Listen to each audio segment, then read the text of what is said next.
And it was, I think, 2 or 3 years after I went full time that I made my first six figures. And it wasn't just six figures, it was also multiple six figures. A lot of things lined up to make that happen. And so I'll try to share as much of that in today's training with you guys.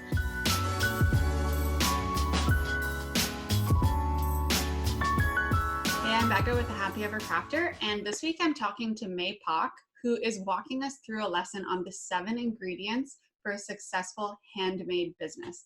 And I'm telling you, this one covers so much that you need to know, and all of this stuff is stuff that I had learned previously by like mishmashing it from other places. So this episode is gold.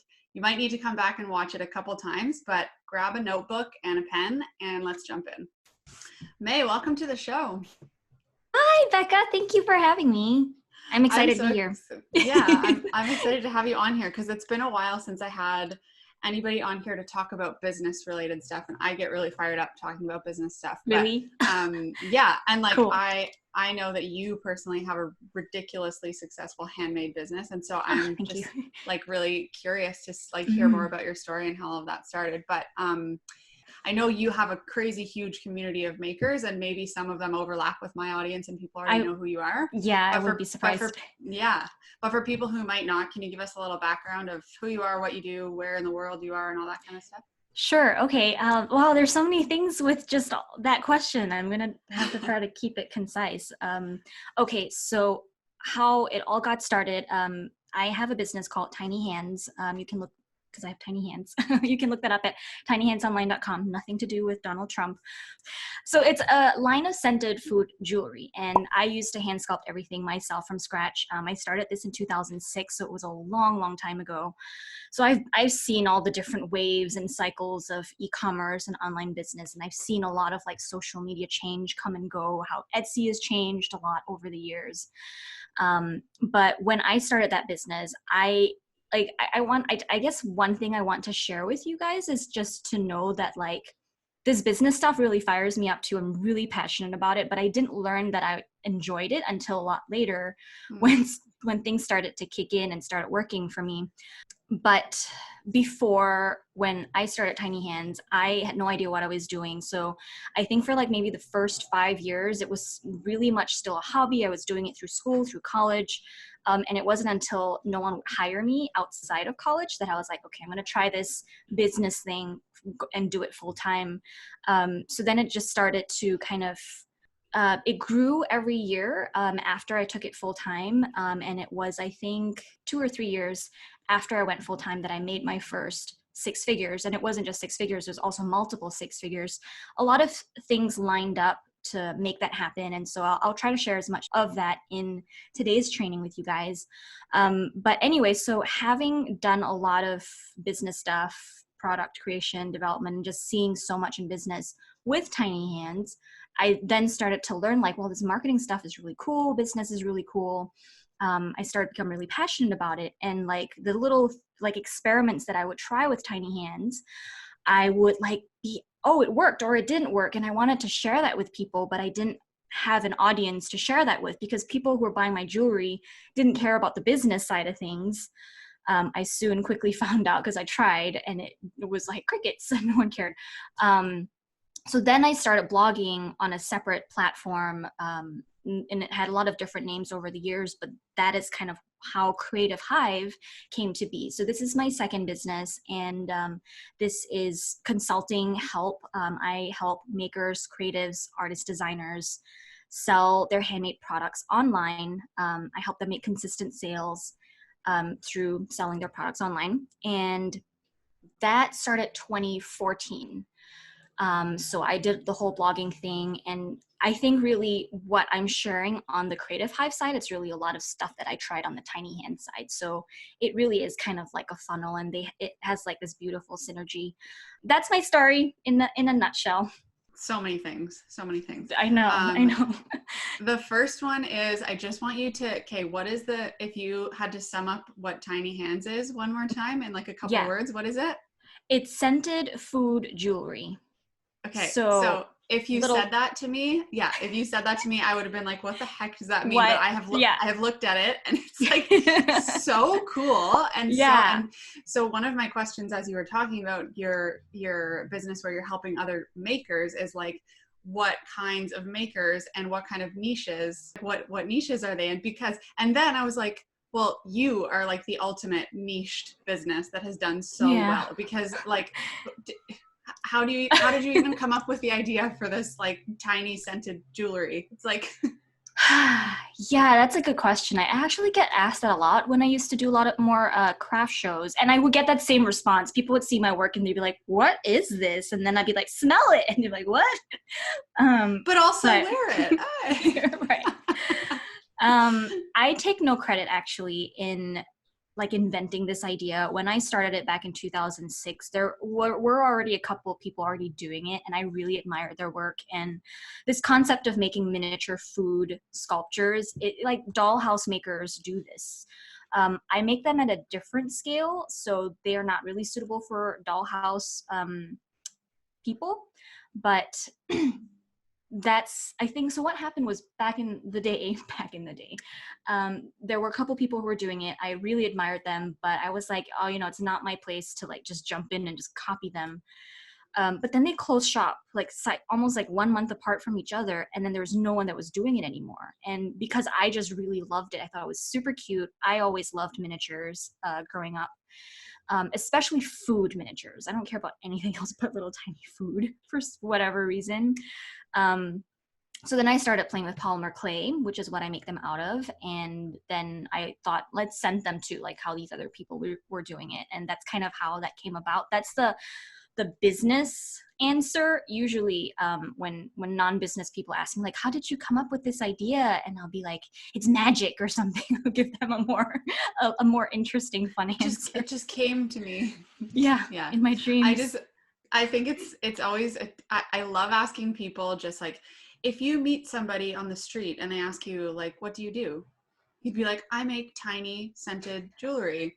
And it's just, to me, it's so funny. And they'd be like, oh, that's cute. And you're like, no, it's like a multiple 6-figure business. Like, I just love hearing stories like that. Like it's, and I get that all the time too. People will be like, what do you do? And I'll say, I do calligraphy. I do and teach calligraphy. And they're like, oh, you're poor. And I'm like, actually, like, you don't really get it, but you don't get into it unless you're in an interview like this where like, I want to get into it. I get that. Yeah. So anyway, it's an interesting story. It sounds like you're living in my head, I've never been to LA, but if I was to picture like a couple living in LA, it'd be like a video game designer and an actress and an actress who also is an artist who also like does all these things and is like an online teacher, and like it's just, you're living like the LA stereotype in my head. I think that is pretty accurate. Something I found from moving from the Midwest to coming out here to LA is that people here are just they do whatever they want, and it's beautiful and it's amazing and it's great. I just love it here. Yeah, it's cool. Okay, so moving on from all of this conversation. So what we're going to talk about today is more of like how you help makers, which is the people listening. And so I you know this, but I teach calligraphy. And so the majority of my audience is learning calligraphy and then getting to a point where people are asking them to make products or sell their products or like, make money off of their work. But I think that a lot of them, they learn the skill and then they get overwhelmed by the selling and the marketing and all of that stuff. And so I know that that's what you're going to talk about today. So maybe I'm just going to take myself off of here and let you jump into it. And then if I have questions, I'll jump in or whatnot. Okay. So I'm actually going to share my screen with you guys because I do have some slides here. All right, here we go. So what I want to share with you guys today is what I think answers a really big common challenge that anyone who's trying to start a business online these days is what they're having. Just because in this day and age, there's just so much competition. It's so easy to just set up your online shop. There's so many tools and resources, Shopify, Etsy, Amazon. it makes it all so easy to get started. And there's so many people doing it now than they were 2 years ago or 5 or 10 years ago. That's not to say that if you were established 10 years ago, like I was more than 10 years ago, that's not to say that we have it easy either, because things are always changing, and they're changing at such an increased rate now than they did back in the day, that there is that constant need to pivot and to keep up to date and to keep relevant. So it's just a challenge, I think, for everyone to go through. And excuse me. So these 7 ingredients that I want to share with you today is what I've seen to be kind of what you need to have in place in your life, in your business, um, to ensure your success in this competitive landscape. And I think not just competition, but another thing that people worry about or struggle with is that they don't know how to stand out, because there's like, it's impossible to have a product that is 100% unique or original at this point, right? So we're going to also touch on how to stand out, and it's probably not what you think. So let's just jump into it. I guess this is at a glance what the 7 things are. There's product, position, automation plan, outreach plan, learning system, accountability system, and finances. So I kind of want you guys to think of this as like 3 separate categories. The first 2 ingredients, product and position, is more about your foundations. And if you get these 2 things right, everything else will be 100 times easier to do. So marketing and sales you won't feel like you're swimming up against the stream. It'll actually just, you'll feel the flow. I mean, you still have to do the work because, it's super competitive. Just because you build it doesn't mean people are going to automatically come to you. And that's where these 2 other ingredients, the next category, comes in. So this is more of the marketing, the sales, how to automate as much of that as possible. And I'll talk a little bit more about this later, but I think one challenge, or one thing that I've seen that has become a requirement when it comes to being successful in business today, is that you have to kind of be everywhere. You have to be doing all the things. There's email, there's social media, there's so many things. And how do you kind of simultaneously do all of it at once and do it all of it well? So we'll talk about all of that in these 2 ingredients. And then the last 3 ingredients, I would like for you to think of those as just more of like mindset. It's kind of the mindset category. I will warn you by saying that I think that mindset stuff is probably the least sexy of all the things that people want to hear about, but I think it's possibly one of the most important things. So let's get started on the first thing, which is product. I think that, so I hesitate to label good product versus bad product, but I think it's really more about having a product that is in demand and that people will pay money for. Because I think you can have a good product, and it could be beautiful, but that maybe people don't have a demand for it that they would pay money for. So if you have ever experienced being at a craft show and you have a total stranger ever like paying you for your products, I think you have done like the hardest job of starting a business, which is validating your product. I believe that running a business is an extension of yourself. It's kind of a part of your soul and your psyche, and that however you run your business is attached to your brain and your heart. And like, if you try to sell a product that doesn't feel good to you, like, there's a little bit of that soul searching element to like, what product do I want to sell? Here's what I think makes a good product that is in demand for sales. I think having a cohesive and focused product line, start with something simple. I know it sounds counterintuitive, but I have seen this time and time and again. It is so much easier to sell a singular product idea than it is to sell 10 different things. Basically, all of this is tying back to how it's very important to become memorable. You want to stay front of mind when people meet you for the first time online or at a craft show or whatever. And the best way to do that is just to narrow down. And I know that can kind of feel limiting, especially because we are creatives. We want to do a lot of different things, but I like to tell people, like, this is just the beginning. You can do all the other styles and creative things that you like to do on the side in your spare time. But for a business moving forward, start with one thing And then later on, once you've established yourself, you have an audience, then you can branch out to selling other types of products. So all you need is an MVP. This is what I call a minimum viable product. I think I stole this from like the tech world. I think they call it something different, but it's a minimum viable like collection line, for example.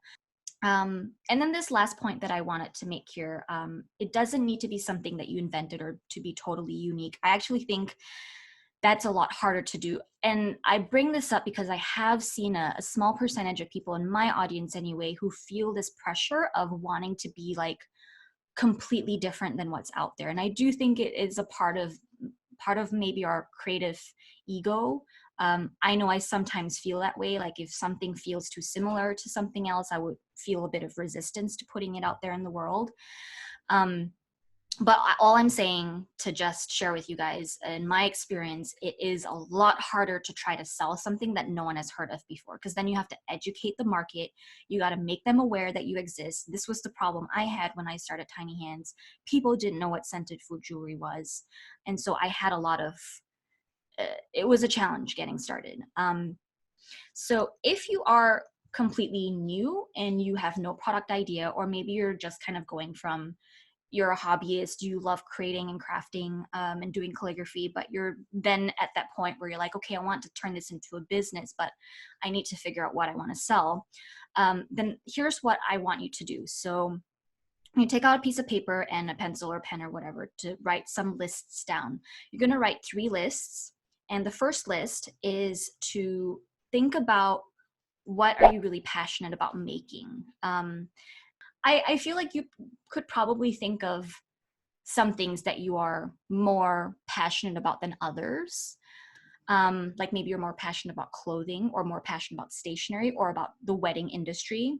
If you want to make like wedding invitations, for example, or home decor. So start making a list of things that you're passionate about making or selling, or in your personal life, what do you personally enjoy?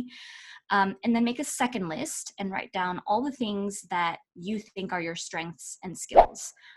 So what are you very knowledgeable about? Do you know a lot about home decor? Do you know a lot about t-shirts? Do you know a lot about the wedding industry? So that'd be a second list. And it's okay if you have some things that overlap. That's kind of the point. And then the third list, this one's going to be a little bit more difficult, and it's okay if you don't have anything to put in this third list, but it's more about reflecting on your life and your experience of using other products in your life. So to think of a product that you have experienced and think about how you feel like it could be better to fit your needs. Because if you're thinking this, I can guarantee you there are other people in the world who feel the same way. So that kind of takes care of that question of, is this a product that people need in the market? So that kind of helps ensure that when you do produce something and put it out into the world, that there are people who will want to buy it. So then once you have these 3 lists, then what you're going to do is see what similarities they have. If you have the best product idea is going to be the one that is in all 3 lists. And if it's not in all 3 lists, then if it's in 2 lists, then pick that. But if it's not in 2 lists and everything is completely exclusive of each other, then pick the one thing that's in what you're passionate about. I think that's the most important thing, because if you have passion, that can help drive a lot of the motivation to get through in your business, because running a business is hard. And if you're not passionate about it, you don't enjoy it, then you're not going to show up for your business. So passion, I think that's one of the more important things to have. So that's kind of setting yourself up for success, making sure you have a good product that the market wants. Now, the second thing we're going to talk about in this category of foundations is position. So there are kind of 2 parts to position. And you can think of position as branding. I chose not to use branding as the word here because I feel like branding is one way you can position your business. I want you to think like, I know it's just the beginning of your business, or if it's not, if you're maybe more established but you're struggling to get sales, this is something that's really important to think about too, to kind of just reevaluate. But all of these different things for how to position your there's packaging, there's price point, there are a lot of like micro decisions that you can make about all of these different things. And whatever you choose will affect your customer in one way or another. So it's about like that whole experience that you give people. It does help to make decisions early on in your business to figure out how all of these things fit together. So the goal of all of this is to align all of these different positioning elements together. So one example is if something is out of alignment, for example, if you're trying to brand yourself as like super luxe and super premium, but then your price points are like lower than your competition, then there tends to be like that cognitive dissonance and people start to feel a little bit confused. You want to align all of these things with each other so that when people experience your brand, they experience your products, they look at your photos, they come on your website, it all feels like it makes sense. So now let's talk about how to stand out in a competitive space. The one thing you can do, which is the hardest, is to have a different product. If you have a wildly different product, then of course you're going to stand out. But I think that's like 0.01% of all of us who are watching this. But I think more practically, more realistically, what can help you stand out is by thinking about those positioning elements and then just tweak those. So have different pricing, have a different brand, have a different customer experience. Cool. So let's move into the second category, or the third ingredient. And now we're going to start talking about sales and marketing and all that juicy stuff. So the first thing I want to talk about is automation. And here's why I think we need to talk about automation is because, as I mentioned in the beginning, I think it is more important now than ever that you have to kind of show up everywhere. And that's kind of unfortunately the expectation. And I think more than that. So I think here's what the problem is that I've been seeing. It used to be back in the day, people didn't need that long to think about buying your product. And part of that is because there just wasn't a lot of options out there. When they saw my jewelry for the first time, maybe it took them 2 other contact points, like maybe they saw an Instagram post, they saw one of my Facebook posts, maybe they got an email, and then they decide, okay, I'm going to buy. Now that time it takes for a customer to buy from you is elongated. That time is so much longer because there is so much competition. People are overwhelmed with options and people are also so busy. And because that time is longer, that means just seeing one social media post from you isn't going to be enough to get them to get over the fence and buy from you. They're going to have to see 5 emails and see 10 Facebook posts and watch 100 YouTube videos of yours before they decide, okay, I'm going to pay you money for your product or your service.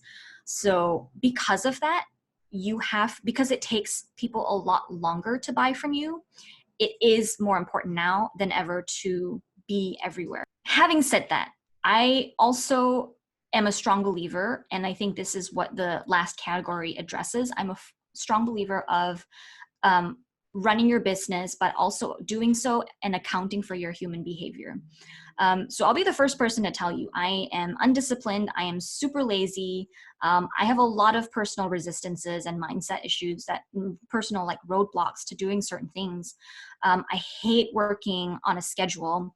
So knowing all of those things, like no one's perfect, right? We all have kind of different quirks about ourselves that can help prevent us from being productive in our business. So I think a big part of that is acknowledging that those things are keeping you from being productive, and then deciding, okay, what can I do to account for those things? So we'll talk more about that later, but to this point that I'm making, I just said that you have to kind of be everywhere at once. And I'm going to say that just accept that you can't do it all at once, all by yourself. And that's where I believe automation comes into play. So not just automation, but actually my second point here too is I think gone are the days where you think you can just wing it or that you can just do something halfway. Just because of the competition, and I can guarantee you a lot of people are getting smarter. So many people are taking courses and educating themselves on how to do YouTube or how to do marketing or emails what have you. There are people who are investing in their resources into learning how to do those things well and do them right. And so if you don't keep up with that, then it's going to be very easy to fall behind. So we'll talk more about like learning stuff later, but what I mean to say here is you need to have systems and you need to have strategies. And it used to be where if you didn't have systems or strategies, you could still work and you could still be successful. But these days, it's really, really hard to not operate with those things and to expect to be successful. So here's actually an interesting point. You are now competing for your customers' attention and you can't stop making content. So I think the real competition, it's not about your product or your brand. I think the real competition lies in competing for your customers' attention. I mean, just think about it. When you're on social media, when you're on YouTube, when you're reading a magazine, there's so many things that are pulling us in different directions. There's so many posts, so many videos to watch, so many things to see, and you cannot possibly see all the content that it was created today. You cannot consume all of them in one day. There's just more content than there is time to go through them. But at the same time, you can't stop making content. You can't stop posting on social media, because if you do, then you become irrelevant and then you're not staying front of mind. And then people aren't going to think of you when they are thinking about buying wedding invitations, for example. So that's kind of the scenario that we've got. And so let's talk about how do we deal with all of that. So one example is to set up an email system. And I like to call it an email system, but really they're just autoresponders. So if you're familiar at all with email marketing, you know that there are two kinds of emails that get sent out, and they're email broadcasts and they're autoresponder emails. And different email service providers call them different things. But autoresponders are the types of emails where you would create them ahead of time, and you would create a sequence of them. And it could be one email in the sequence. It could be 100 emails in that sequence. It doesn't matter, but it's automated and it's triggered based on specific behavior. So it could be that when someone joins your email list, then send them this sequence of emails. And so what I love about this is that you could, so a few things, this really excites me. So that's why I'm like, there's so many things I want to say about it. Okay. So the first thing is that I look at my email systems. I have quite a few of them, actually. I don't remember now, but more than 7 of them, I think. And I have like 40 different emails in my tiny hands ecosystem of emails, but I look at them as being like my in-house salespeople. So this is another thing that I think it helps a challenge for people who feel like they're afraid of selling, or they have a fear of selling, or they're not comfortable selling. I'm like, I don't love selling either. I don't want, it's uncomfortable, right? But it's inevitable and you have to do it, right? We can all agree on that. So I feel like autoresponders are a great way to automate the sales process, and to build out that customer journey, you know, like that know, like, and trust. I don't know if you've heard this before, but marketing experts will say that people need to know, like, and trust you before they pay you money to buy your stuff. And so autoresponders is a great place for you to do that, to get them to know you, to tell them more about yourself and your business, to tell them more about your products and your processes. From what I've seen, and I think the number that's a good benchmark is that emails should account for about 30% of your sales, your income, of like where that comes from. So it's not insignificant. It's a big part of it. And it's a mistake if you don't have this set up. And then another amazing thing I think about why you want to focus on email too is because amidst all that competition, email is still one of the few places where there's less competition. So most people, if you have a list of like a few thousand people and under, you can expect about a 20% open rate, which means if you have 1,000 people, 200 people will open your email and see it. And like, you can't even say that about Facebook or Instagram anymore. Can you say 20% of your audience on Facebook or Instagram see your posts? That's kind of not the case anymore. So email is kind of still, it's always been where it's at, and it kind of is still where it's at. Okay. And yes, my last point here is even with very little traffic.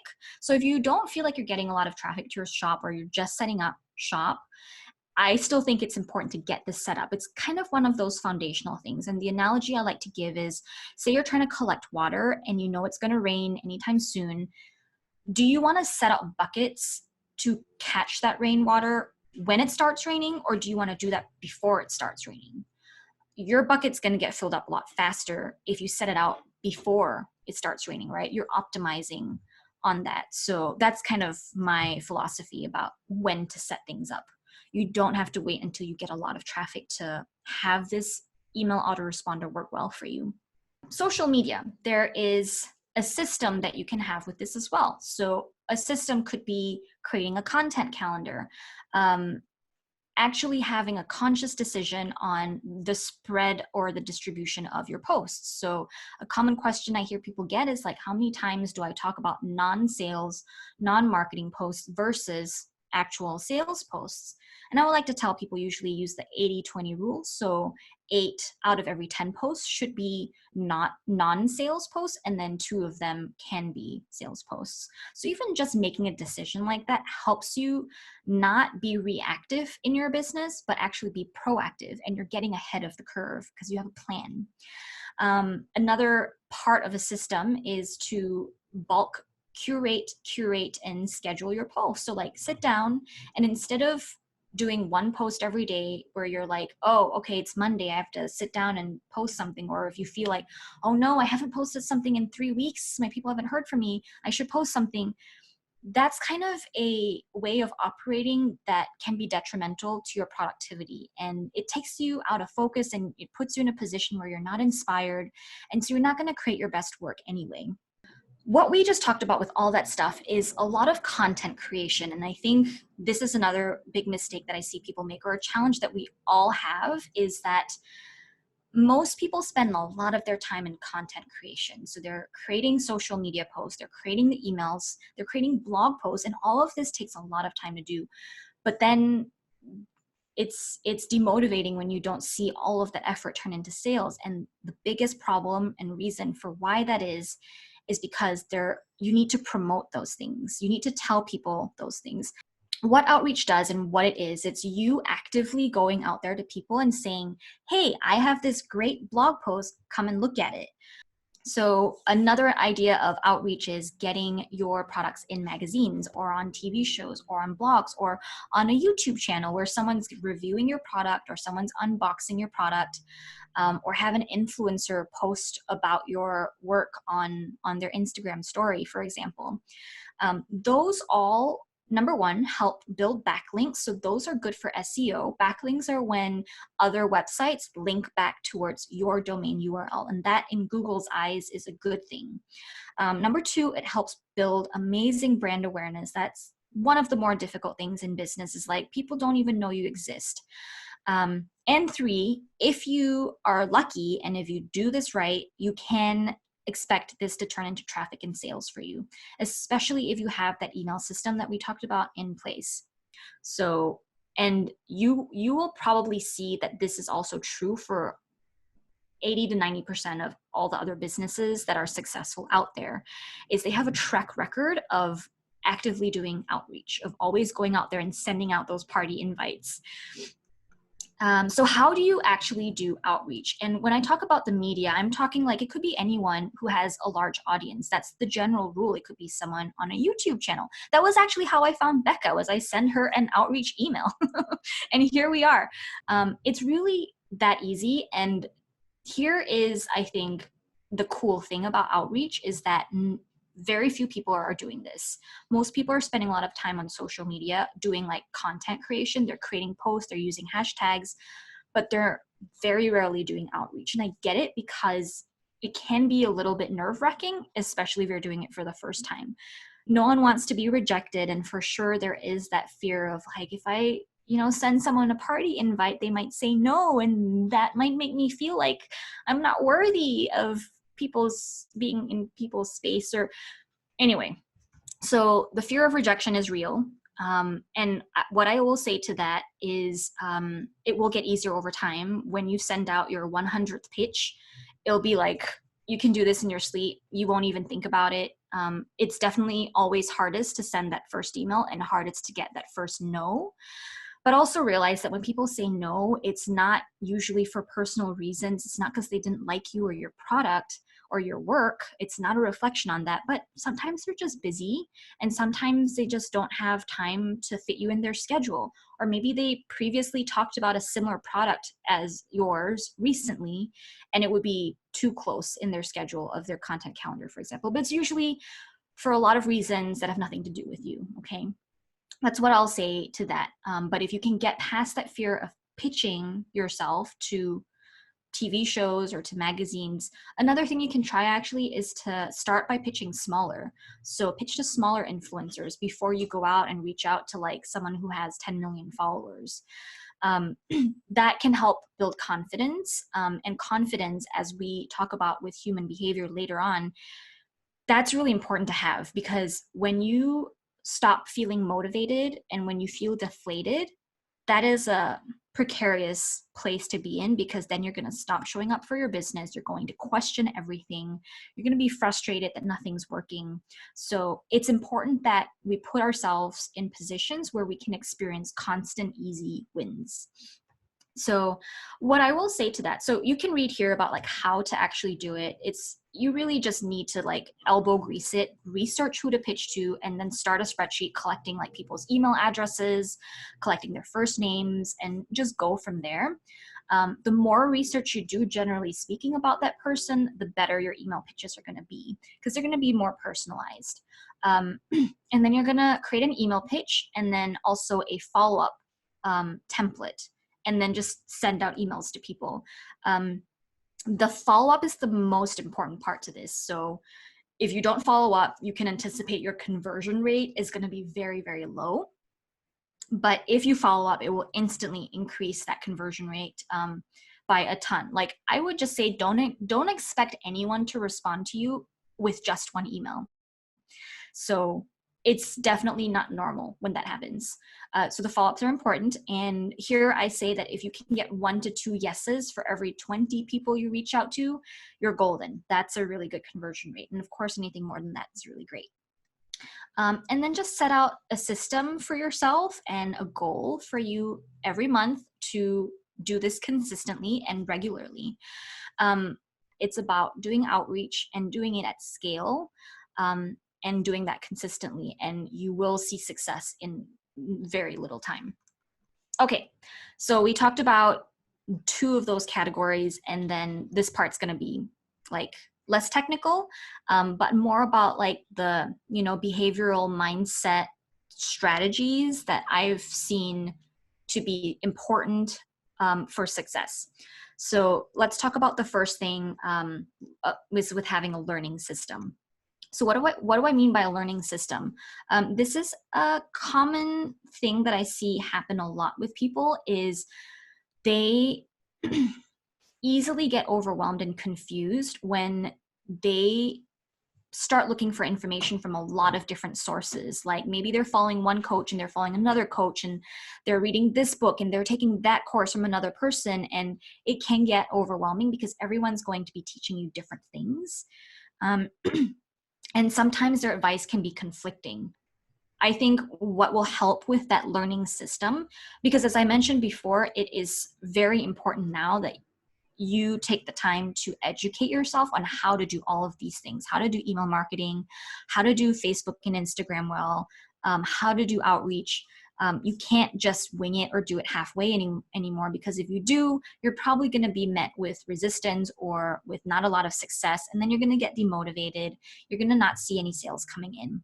The second thing, which we kind of talked a little bit about, was having an accountability system. So there are a lot of things in business that's going to make you afraid to do the thing, like outreach, right? It's scary to do it, and we'll have mental resistances to doing it. So to that, I will say these things. I think the first big thing is to ditch perfectionism. This is a pretty common thing that I think most people will tell you, and there's a lot of knowledge and like TED Talks about this, about like launch imperfectly. That's going to always be better than waiting until you got all your ducks in a row. And then the last thing, when it comes to like mindset stuff, this is something I see a lot of creatives struggle with, or I don't want to say struggle, but it is a challenge that I see people experience. And it's understanding the differences between what is a cost and what is an investment. So I do believe now, and I wish I didn't have to say this a few years ago, it was true that you don't have to spend money to start a business. You can start one for free. But it's just becoming increasingly more difficult. And I do believe now that you need to have some money to build a business to a certain extent. You don't have to make a lot of money to spend to make money, but you can't start with $0. And here's what I will say to that. I think a lot of people come in having a lot of passion for their craft, right? You're buying a lot of art supplies, a lot of different kinds of pens, for example. But what I will say to that is, I'm not saying like stop spending on that, because it is of course important to fuel your creativity to create your products with. But what I've seen is that people spend all their money on buying art supplies to make their product, and then they have no money left to run their business, to, for example, buy a custom branded domain name or email address like info@tinyhandsonline.com, or to buy a Shopify site, or to invest in paid advertising, or for an email service provider, or to invest in a course. So investments, I would look at them as things that can help grow your business, and it's for the long term. You can operate your business based on lower profits at first. If you're needing to spend more money to make like just one greeting card, versus getting 100 of those printed at once, it's okay to do that if it means you have more cash in your pocket now to be able to invest in a Shopify website, for example. So that's just one example, but something that I've seen happen a lot. And that actually, I think, is all that I wanted to share with you guys for now. There's just so much. There's so much to cover, but I think I'll leave you with that. Like I told you at the beginning of this that I nerd out about business stuff, and I have ingested a lot of business stuff in the past couple of years of my business. Yeah. But I feel like what you just gave people is like such a good compilation of all of the things, and like Big picture. It's the name of the conversation, the 7 ingredients. So that was awesome. Thank you so much. Yeah, it was fun to share all that. I mean, I'm very passionate about this too. I can tell. Yeah. So, okay, I have one main question that's going to sort of like have you summarize all of this in like not a long answer, a quick one for like actionable tips for people. Okay. So let's say somebody listening has just finished learning, well, I mean, learning is an ongoing process, but has just learned calligraphy to the point where they're comfortable enough to sell something. Like, let's say somebody wants to do hand lettering on wood signs, for example, and they want to sell them. If you had to tell them 3 things they could do like this week to get themselves started, they've done nothing. All they've done so far is gotten an idea that they might want to do this. What would be the 3 totally doable, not overwhelming things that you would tell people to do to get started? This is a really hard question, I know. It is. I have a list of things in my head, but to narrow it down to 3. Okay, let's start with, you have to make the product. Yeah, I think that goes without saying, but it is one of the things. Make the product. It might require you to practice a little bit to develop it to become something that you feel like is sellable. But again, don't wait for perfection. So create the product and then take pictures of it and then set it up on your website. Can that be like number 2? Because there are like 4 things I want to say. But like take pictures, put it up on your website, set up your website, and it can be a very simple website. And then tell people about it. Tell people about it's pretty vague, but what I would say is if you start pitching to some micro influencers, like on Instagram, find people who are like under 25,000 in terms of their following size and who also do have good engagement on their posts. Those people being also make sure that they are your ideal customers or people who you think would be into your wooden signs. And make a list of like 30 of them and then pitch to them. Tell them that you would make, hopefully you can do this. This is part of what makes pitching effective, is if you can offer them a free product. So offer these 30 women your wooden signs. Yes, you'll be busy, and yes, you'll be doing a lot of this for free. But that's where it comes into play, where I was just saying, right? You need to have some money to be able to start your business. And then I think with micro influencers, you should be able to get like at least a third of those people writing back saying, yes, please, I would love to have your product, especially if you have a good product, and good photos too. And then wait to see them post about it and get their feedback. With their feedback, you can put that on your Facebook. You can put that on your website as like social proof. You can put that in your emails, but that also is helping you with brand awareness. And I would not be surprised if you did those 3 or arguably 4 things. I would not be surprised if you got a couple of sales from doing that in the beginning. I like that. I like the idea of getting it into people's hands for free. I think that doesn't cross people's minds very often when they first get started. The only thing I would add to that, as even like before any of that, would be like secure the Instagram, the Facebook, the web, like the domain name, things like you went for deeper sure with it, but that would be like, right. Yeah. I mean, you can't do any of those things unless you without exactly. Yeah, totally. Yeah. Because I know when I started, it was like, I had an idea for what I wanted my business name to be, but then the handles were taken. So it actually kind of shaped like, how I went with it. So I think that's always interesting to see if you can even get it at the beginning. Well, Mei, thank you so much for coming on here. I know that people are going to, either do the first couple things and then wait a while and come back and watch the rest and like get something new out of it every time, or they're going to just like dive in and do everything. So I'm really excited for people to hear it, but I appreciate you coming on here and giving us so much information. The last thing is, I know that you have an even more in-depth course and you have a free training, and I just want to give people all the resources and all the places they can find you. Yeah. So I do have a flagship course that I sell that kind of talks about everything we talked about, but in a lot more in-depth. So if you need hand-holding, it's called a Sale-A-Day Business System. The whole point of it is to help you start your business from scratch. It is really great for beginners who don't even have a product idea yet, but it is also really good for people who are like doing a lot of craft shows or who have done a lot of Etsy, but who want to get off of those and to start building their own brand that's independent of craft shows or Etsy. So it's great for beginners, but also great for more established business owners.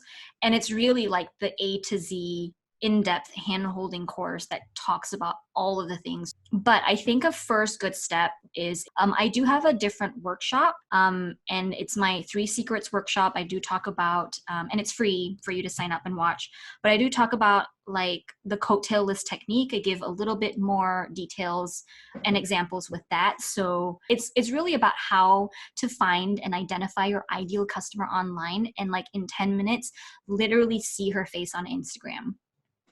Cool. Yeah. And I'll link to both of those things down below also. Cool. But aside from your course and your training, where can people just find you to learn more about you and see your like tiny little sentiment jewelry? I think a good place that's like just the one URL is MEI-Pak.com. And that brings you to a hub that shows you all the different things that I'm doing. And I'm at Creative Hive Co. For most social media handles as well. Awesome. I'm sure we'll talk again eventually someday. Yeah. So thank you again so much for coming on here. And thank you for having me. And I'll talk to you soon. We'll talk. All right. Bye.